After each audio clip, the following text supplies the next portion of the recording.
Hello everyone. This side Poonam Grover from St Andrews College of Technology and Management, Farooq Nagar, Gurugram. Today I am start my lecture series 14, which I came under Unit 2 for the subject VHDL and Digital System Design. This lecture is very much important for UTC 6th semester student.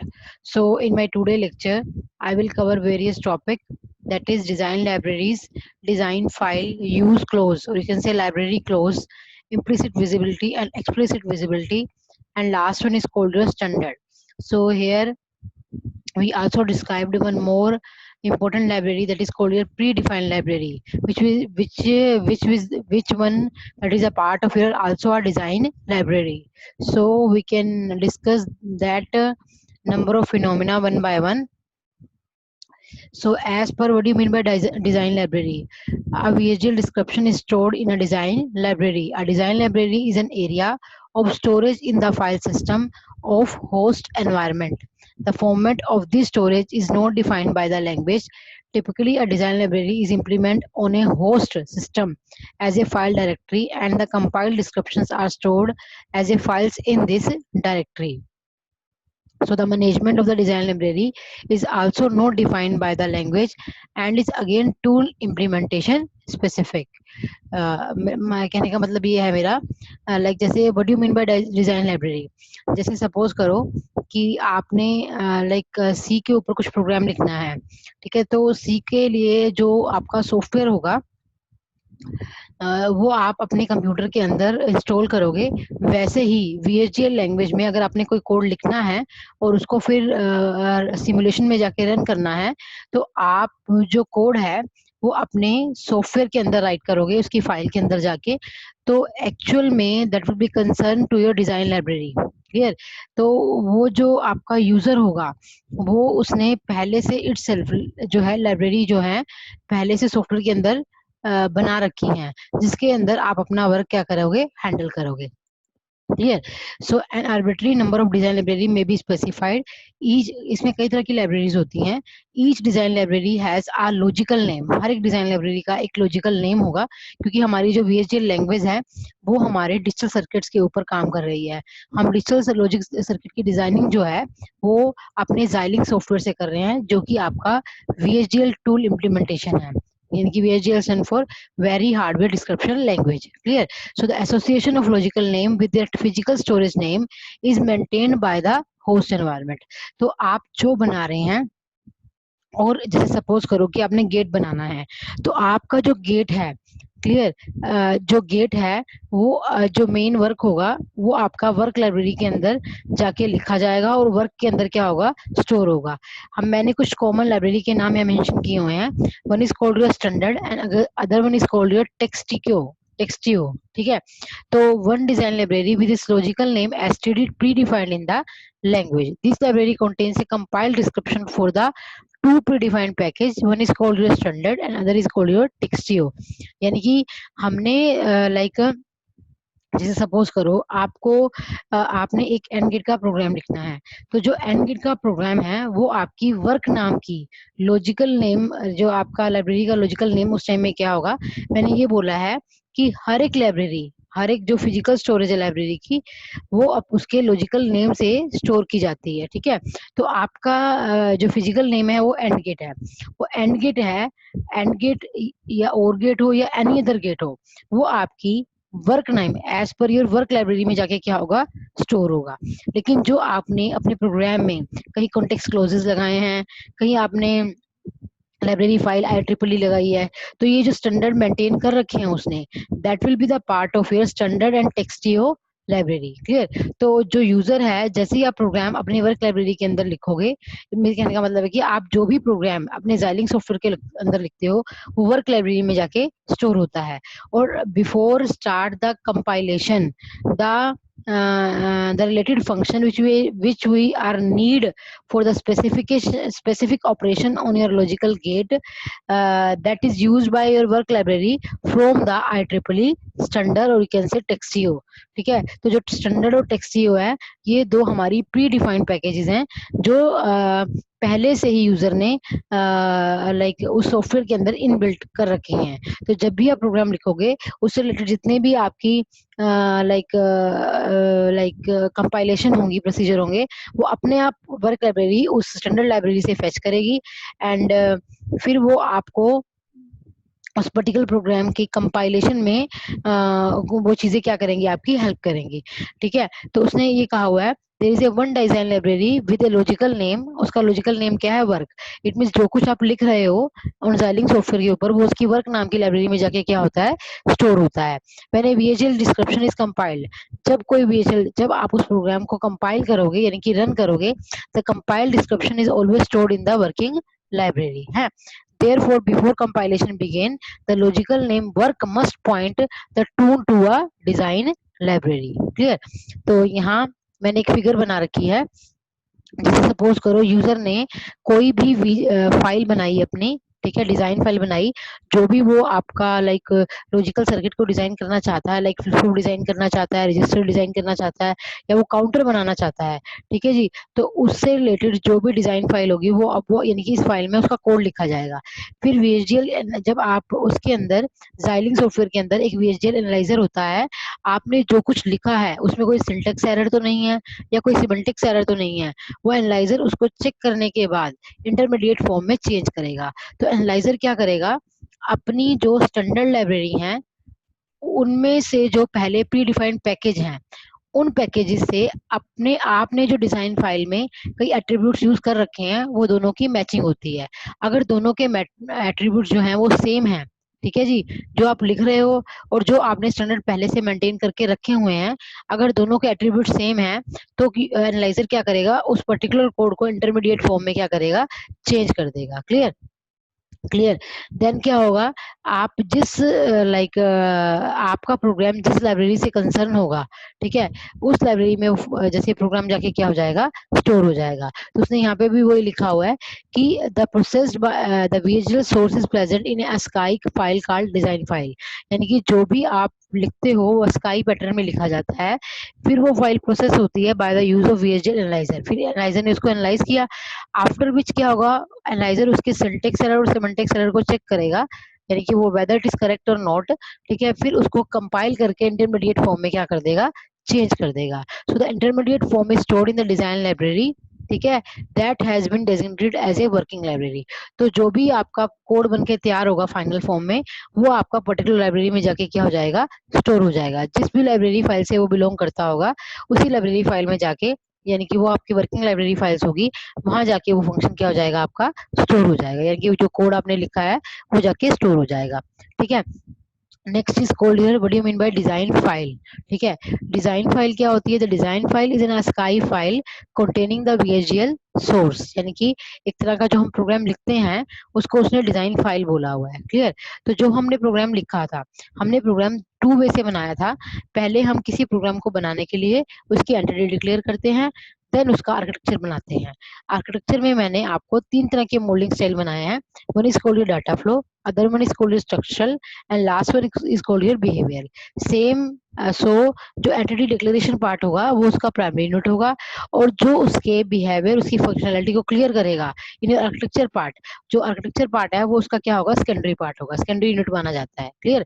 ऐसे ही same अगर आपने package declaration की है, तो package declaration क्या होगा, उसका primary unit होगा, और उसकी पैकेज डिक्लेरेशन के अंदर जो चीजें आपने पहले डिक्लेयर की हैं, ठीक है, वो उसकी बॉडी के अंदर जाके उन डिक्लेरेशन का बिहेवियर उसकी बॉडी के अंदर जाके किया होगा, क्लियर होगा। क्लियर? तो इसमें वही चीज बता रखी है कि आप जो प्रोग्राम बना रहे हो वो आपने एंटी डिक्लेरेशन या आर्किटेक्चर की हेल्प से बनाया है, या वो प्रोग्राम आपने पैकेज डिक्लेरेशन, प्रोग्राम बहुत ज्यादा बड़ा है तो आपने उसमें कई तरह के पैकेजेस, कई तरह की चीजें यूज की हैं जो पैकेज डिक्लेरेशन के कंसर्न है, और पैकेज डिक्लेरेशन से बना रहे हो, पैकेज बॉडी से बना रहे हो, वो डिपेंड करता है कि आपको प्रोग्रामर ने किस तरह का लाइक प्रोग्राम बनाने को बोला है या किस तरह का कोड डिजाइन करने को बोला है। क्लियर? से तो हम क्या करेंगे, जो हमारे एंटिटी डिक्लेरेशन है, एंटिटी डिक्लेरेशन के अंदर क्या आएगा, जो डिक्लेरेशन पार्ट होता है, चाहे वो एंटिटी डिक्लेरेशन है चाहे वो पैकेज डिक्लेरेशन है, वो हमारे प्राइमरी नोड के अंदर आते हैं।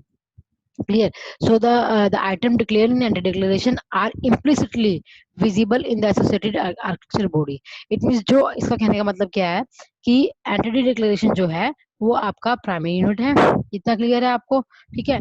अब जो उसका आर्किटेक्चर बॉडी है, यानी कि उस आर्किटेक्चर बॉडी तीन तरह से डिजाइन की जाती है, या तो डाटा फ्लो से, या स्ट्रक्चरल से, या बिहेवियरल से, ठीक है। तो इन तीनों में चाहे आप जैसे मान लो एक पर्टिकुलर आपने एंड गेट की एंटिटी को डिक्लेयर किया, ठीक है। मैंने बोला कि एक पर्टिकुलर एंड गेट के प्रोग्राम को आपने तीनों मोल्डिंग स्टाइल से बनाना है, डाटा फ्लो से भी बनाना है, स्ट्रक्चरल से भी बनाना है, और बिहेवियर से बनाना है। तो आपकी वो जो पर्टिकुलर एंटिटी डिक्लेरेशन है that are implicitly visible within the associated architecture bodies. जो बॉडी उसके साथ एसोसिएट होगी, चाहे वो डाटा फ्लो है, चाहे वो स्ट्रक्चरल है, चाहे वो बिहेवियरल है, वो उसके साथ इम्प्लिसिटली क्या होगी, विजिबल होगी। क्लियर। आगे है package declaration. Clear. Package declaration क्या है आपकी, item declared within the package declaration can be exported to the other design unit using context clause. Clear. वैसे तो जो पैकेज डिक्लेरेशन में जितनी डिक्लेरेशन होती हैं वो कंसर्न पैकेज बॉडी के अंदर ही यूज की जाती हैं, यानी कि आपकी जो एक एंटिटी डिक्लेरेशन थी उसको आपने तीन यानी कि मोल्डिंग स्टाइल के अंदर विजिबल करवाया था, ठीक है। लेकिन जो पैकेज डिक्लेरेशन है वो एक सिंगल पैकेज लाइब्रेरी के अंदर की क्या होगी, विजिबल होगी। लेकिन अगर आप उन डिक्लेरेशन को कहीं और डिजाइन यूनिट के अंदर यूज करना चाहते हो तो आप bye the use of context close, एक क्लोजेस आते हैं, मैं I will discuss context clauses in the later part of the video. So by the use of context clause you can share your package declaration with other design unit, or you can say you can export the declaration from your package declaration to your other design unit. Clear. So that is called your package declaration. So package declaration is a type of your primary unit. Clear. Next is called your secondary unit, which we can explain detail as per your architecture body, or you can say package body. Clear. So there can be exactly one primary unit within a given name, a single design library. As secondary unit associated with different primary units can have identical name in the same design library. Clear. Also a secondary unit may have the same name as it's associated with the primary unit. उसके कहने का मतलब ये है, अगर आपने किसी भी जिस नाम से आपने एंटिटी को डिक्लेयर किया है वही नाम उसके आर्किटेक्चर बॉडी के अंदर लिखा जाएगा। क्लियर। और अगर आपने कोई पैकेज डिक्लेरेशन जिस नाम से डिक्लेयर की है उसी नाम से उस पैकेज का वही नेम आप अपनी पैकेज बॉडी के अंदर यूज करोगे। ये मेन बात आपको ध्यान में रखनी है, ठीक है। तो उसने लिखा है फॉर एग्जाम्पल एज्यूम देयर में exist an entity called and get in a design library. जैसे मान लो आपने एंड गेट नाम की कोई एंटिटी डिक्लेयर की है जो उसकी डिजाइन लाइब्रेरी में आती है। Clear. It may have an architecture body with the same name and the another entity mygate in the same design library may have architecture body that also has the name and gate. इस मतलब क्या है कि जितनी भी library हैं, चाहे वो आपकी आप एंटिटी डिक्लेरेशन की फॉर्म में डिक्लेयर कर रहे हो तो आप वो सभी चीजें एक ही डिजाइन लाइब्रेरी के अंदर आएंगी। क्लियर। चाहे वो एंड गेट है चाहे वो माई गेट है, ठीक है। और secondary unit must coexist with their associated primary unit in the same design library. For example वो ये है कि अगर आपने कोई एंटिटी डिक्लेयर की है उससे कंसर्न करती हुई आर्किटेक्चर बॉडी, ठीक है, चाहे वो डाटा फ्लो है, चाहे वो आर्किटेक्चर है, चाहे वो स्ट्रक्चरल है। जैसे एक टाइम में आपकी एक बॉडी उस पर्टिकुलर एंटी डिक्लेरेशन के साथ मिलकर काम करेगी, तो वो दोनों कंसर्न करती हुई एंटी डिक्लेरेशन से कंसर्न करती हुई आर्किटेक्चर बॉडी जो है वो आपकी डिजाइन लाइब्रेरी से ही फेच डिजाइन लाइब्रेरी में जाके क्या होगी, आपकी स्टोर होगी। Similarly the package declaration and its associated package body must reside in a single library. वो आपकी सिंगल लाइब्रेरी होगी, उसको आप कहीं और जगह यूज नहीं कर सकते, ठीक है। Even though configuration declaration is a primary unit it must have reside in a same library. So configuration declaration जो होती है वो भी आपकी एंटी डिक्लेरेशन की तरह काम करती है, ठीक है। और पैकेज डिक्लेरेशन आपकी पैकेज बॉडी के साथ काम करती है, that will be under in your single library, but anti declaration and it's different architecture body that will be concern in a same library. Next is called your order of analysis. What do you mean by order of analysis?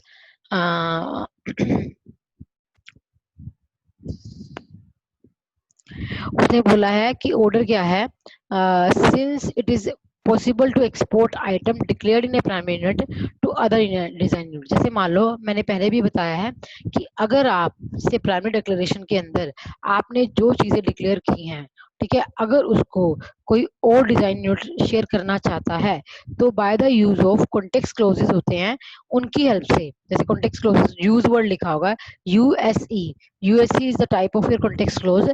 इस word से use करना यानी कि आपने उन declaration को other design unit में use करना चाहते हो तो आप कुछ कॉन्टेक्स्ट क्लोजेस लगा के उसको अदर डिजाइन यूनिट में क्या करवा सकते हैं, एक्सपोर्ट करवा सकते हो, ठीक है। So a primary unit must be analysed before any of its associated secondary unit. For example an entity declaration must be analysed before its architecture body are analysed.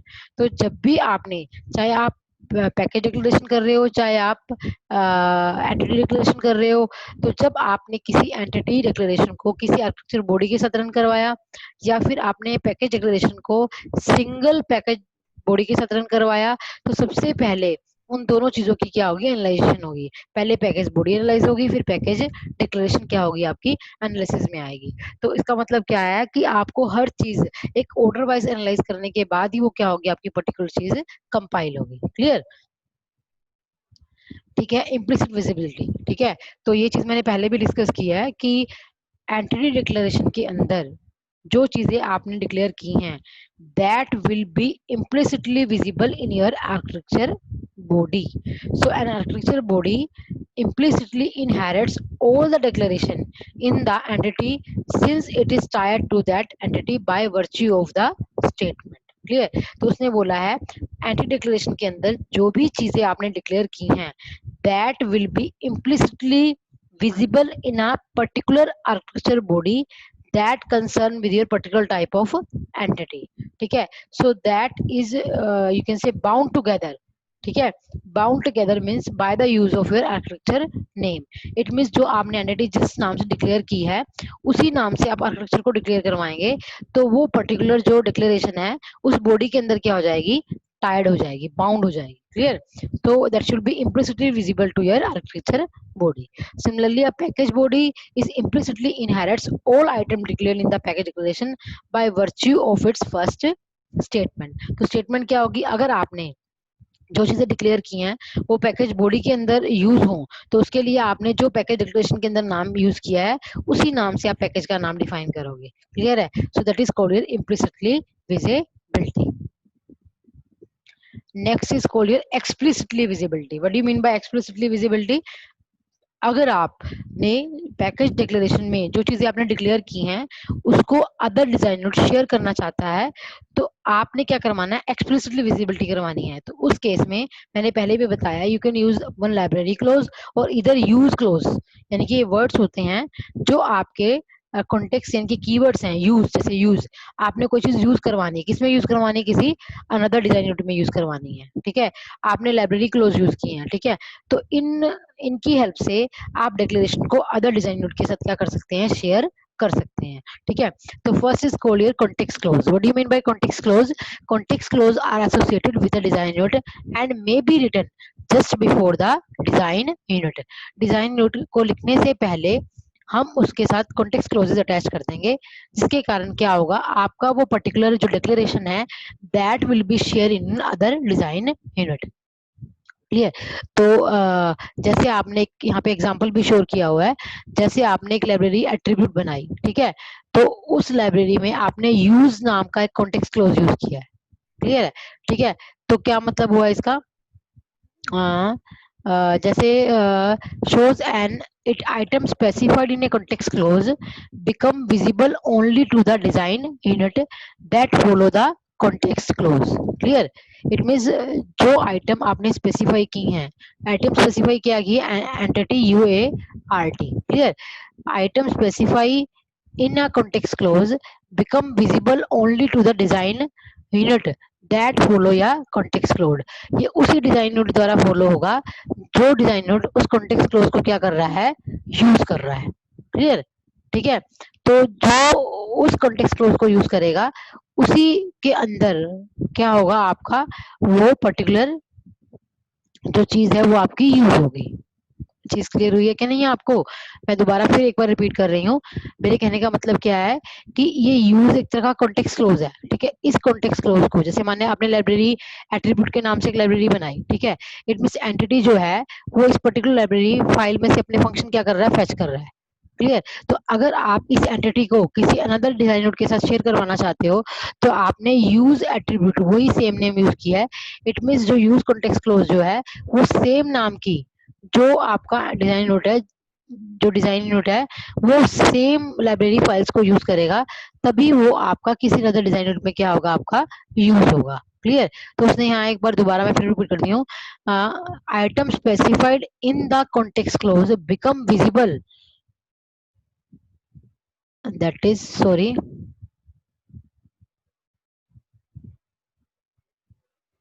item specified in the context clause become visible only to the design unit that follow the context clause, clear। यानी कि जो इन item specify in the design unit जो उस context close को follow करेगा, उसी के अंदर वो चीजें क्या होंगी, आपकी यूज होंगी, क्लियर, ठीक है। और जो नेक्स्ट एग्जांपल मैंने बता रखा है वो क्या है, the context close must be specified for each design unit. For example, जैसे कॉन्टेक्स्ट क्लोज जो है वो आपने 3 डिजाइन यूनिट के अंदर फॉलो करवा रखे हैं। Design unit A context clause specified before design unit B and makes them visible to design unit B. तो जिसके ऊपर जिस तरह का आपने कॉन्टेक्स्ट क्लोज आपने यानी कि जैसे आपने 3 डिजाइन यूनिट बना रखे हैं, तो हर किसी का अलग अलग डिजाइन यूनिट है, अलग अलग क्या है, आपका कॉन्टेक्स्ट क्लोज है, ठीक है। तो ये इसके द्वारा यूज किया जाएगा, क्लियर, ठीक है। इसी लाइब्रेरी फाइल में यूज किया जाएगा, ये इसी लाइब्रेरी फाइल में यूज किया जाएगा, और ये वाला इसी लाइब्रेरी में है। इट मीन्स जो एंटिटी उस पर्टिकुलर क्लोज को फॉलो करेगी, उसी के अंदर वो डिजाइन नोट क्या किया जाएगा, आपका शेयर किया जाएगा, clear. So that is called your separate context clause, और that is simple your context clause. Again ये लाइब्रेरी क्लोज मतलब क्या होता है कि आपने जब सर्किट की डिजाइनिंग करते हो, जैसे मान लो आपने एक एंड गेट बनाना है, तो एंड गेट को बनाने के लिए आपने टीटीएल या सीमोस, लाइक ये टीटीएल और CMOS, TTL stand for your transistor transfer logic and CMOS stand for your complementary MOS. तो उन डिजाइन को बनाने के लिए आप इन टीटीएल और सीमोस के थ्रू अपनी एप्लीकेशन को इनकी सोल्व करते हो, ठीक है। तो उसने बोला है the library close make visible the logical name of design library that can be referenced within the design unit, ठीक है। so the format of library clause is library the list of logical library name। it means अगर आपने जैसे आपने जो like जैसे मान लो आपने कोई डिजाइन फाइल बनाई है, उसके अंदर जो आपने लॉजिकल नेम यूज किया होगा, उसी लॉजिकल नेम से आपका लाइब्रेरी क्लोज की हेल्प से वो लॉजिकल नेम किसी अदर डिजाइन, जैसे आपने लाइक जैसे library close make visible the logical name of design library that can be reference with in the design unit. It means क्या होगा कि जब आपने कोई भी एंड गेट बनाया, उसका जो लॉजिकल नेम होगा, तो अगर उस लॉजिकल नेम से आप उसको किसी अनदर डिजाइन यूनिट के साथ शेयर करना चाहते हो, तो उसके लिए आपकी क्या कौन सा यूनिट काम करेगा, लाइब्रेरी क्लोज आपकी हेल्प करेगा to make visible that particular library clause with another design unit, so makes the logical name ttl and cmos visible in the design unit that follow। जो इसको फॉलो करेगा उसी के द्वारा वो क्या होगा, आपका विजिबल होगा। नोट द लाइब्रेरी क्लोज, जैसे मान लो आपने लाइब्रेरी क्लोज लगा रखे हैं लाइब्रेरी एसटीडी वर्क, तो एसटीडी आपकी स्टैंडर्ड लाइब्रेरी मानी जाती है। इट मीन्स जो भी आप लिखते हो वो आपकी वर्क या स्टैंडर्ड लाइब्रेरी के अंदर क्या होते हैं, जाके स्टोर होते हैं। So it is implicitly declare for each design unit. तो ये इम्प्लिसिटली पहले से क्या किया हुआ है, आपका डिक्लेयर किया हुआ है, क्लियर। जैसे आपने ये तो लाइब्रेरी फाइल्स हो गई हैं, लाइब्रेरी टीटीएल सीमोस है, वो आपका एक लॉजिकल है। तो जो एंटिटी आपके इस लॉजिकल नेम को फॉलो करेगी, उसी के अंदर ये लाइब्रेरी फंक्शन क्या करेंगे, आपके काम करेंगे, यूज होंगे। Again, you can use clause। what do you mean by use clause? The syntax for a use clause is use library name। पहले लाइब्रेरी का नाम होगा, फिर प्राइमरी यूनिट नेम होगा, that is form 1, clear. Use library name, अगर उसके अंदर उसका नाम है तो सही, अगर उसके अंदर आइटम भी हैं तो वो भी आपका एक अदर सिंटेक्स है। For bye the use of use close you can use the particular library in your other design unit. so the first form of use clause allow the specified primary unit name from the specified design library to be referenced in a design description. Clear? For example, जैसे मान लो आपने library CMOS बनाई, ठीक है, अब उस आपने CMOS की लाइब्रेरी को आपने नोड 2 में यूज करना है, तो आपका आप वर्ड लिखोगे यूज, देन लाइब्रेरी नेम क्या है, सीमोस, प्राइमरी नोड जो आपने बनाना है वो आपका प्राइमरी नोड 2 बनाना है। इट मींस नोड 2 उस सीमोस लाइब्रेरी को फॉलो कर रहा है, तो नोड 2 आपका सीमोस को फॉलो कर रहा है, तो आपने सीमोस के यूज से उस लाइब्रेरी को पर्टिकुलर लाइब्रेरी से क्या कर लिया है, यूज कर लिया है। देन आप उसकी कॉन्फ़िगरेशन यूनिट से उसके आर्किटेक्चर बॉडी लिखेंगे और उसके अंदर उस एंटिटी का क्या करेंगे, यूज करेंगे। क्लियर? समझ में आया कि नहीं आया? ठीक है। Note that the node 2 must be available in a compiled form in the design library, design library के अंदर वो कंपाइल्ड फॉर्म में पड़ा हुआ है। सीमोस before attempting to compile the design note where it is used. Clear? So the second form use clause makes them item declared in the primary unit visible, and item can therefore be referenced within the following design unit. Clear? तो अगर अगर उसने बोला है कि जैसे मान लो configuration के अंदर आपने ये एंटिटी यूज की है और इस एंटिटी को आप यूज करना चाहते हो फ्रॉम दैट पार्ट से। क्लियर? सो आप यूज वर्ड लगा दोगे तो ये पर्टिकुलर नोड 2 आपका इस लाइब्रेरी फाइल में से क्या होगा, यूज होगा। क्लियर है? लेकिन अगर उसके साथ आप आइटम डिक्लेयर कर रहे हो तो आइटम आपने किस फॉर्म में डिक्लेयर की हुई है, लाइब्रेरी एट्रीब्यूट लिब, ठीक है, use attribute lib synthesis pack MBL. So MBL is a type declared in A synthesis pack package. The package synthesis pack is stored in the attribute library design library, then entity and then to port ab hyphen dot imbil। Clear? तो इसने क्या बोला है कि अगर आपने उस library file use library name में अगर आपने उस आपने प्राइमरी नोड को किसी अदर डिजाइन नोड के साथ शेयर करवाना चाहते हो तो आपने यूज वर्ड लिखोगे, यूज देन लाइब्रेरी नेम। जैसे लाइब्रेरी नेम आपका है एसटीडी, ठीक है, और प्राइमरी नोड नेम है आपका नैंड गेट, ठीक है, और उसके अंदर जो आइटम है डिक्लेयर वो भी आपके साथ ही यूज होंगी। क्लियर? सो आप इस सिंटेक्स से आप उस पर्टिकुलर फाइल को किसी अनदर डिजाइन नोड के साथ क्या करवा सकते हो, शेयर करवा सकते हो, और उसके आइटम को भी क्या करवा सकते हो, शेयर करवा सकते हो। क्लियर? सो आपने यहाँ पे एक एग्जांपल शेयर किया है, अगर आपने if all the item within the primary node are made visible, अगर जितनी भी आइटम है वो सारी विजिबल हो आपकी, तो आप क्या करोगे, अपनी लाइब्रेरी फाइल के साथ एक ऑल वर्ड लास्ट में अटैच कर दोगे। इसका मतलब हर एक जो है all the item declare in the package synthesis pack in A design library attribute lib visible, तो वो हर डिजाइन लाइब्रेरी में वो आपकी डिक्लेरेशन और जो फाइल है वो क्या होगी, आपकी विजिबल हो जाएगी। क्लियर? ऐसे ही सेम अगर आपने एक लाइब्रेरी जो वर्क नाम की, मैंने पहले भी बोला है कि जो भी आप कोड राइट करते हो वो आपकी वर्क नाम की लाइब्रेरी में जाके क्या हो जाता है, स्टोर हो जाता है। ठीक है, द प्री डिफाइंड, कुछ लाइब्रेरीज हमने पहले प्री डिफाइन कर सकती हैं, जो मैंने starting part of the video भी आपको डिस्क्राइब किया था, that is called standard and TEXTIO. ठीक है, so the package standard contains the declaration for the predefined type such as character, boolean, bit vector and integer. These following two clauses are also implicitly declared for every design unit. तो आप क्या करोगे, अगर आपने standard use कर रखा है या टेक्सिको नाम की लाइब्रेरी यूज कर रखी है, तो उस file that file will be visible और implicitly visible to every design unit that should be write in your VHDL language।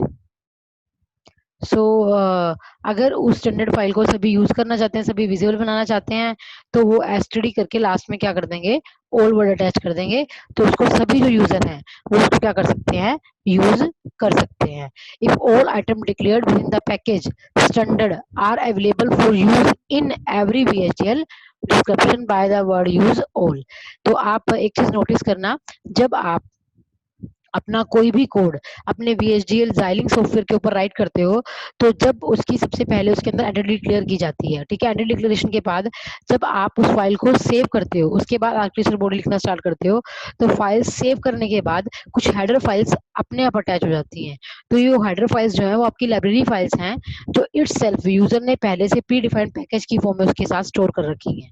Clear? तो उसमें भी ये लिखा आता है यूज IEEE स्टैंडर्ड ऑल।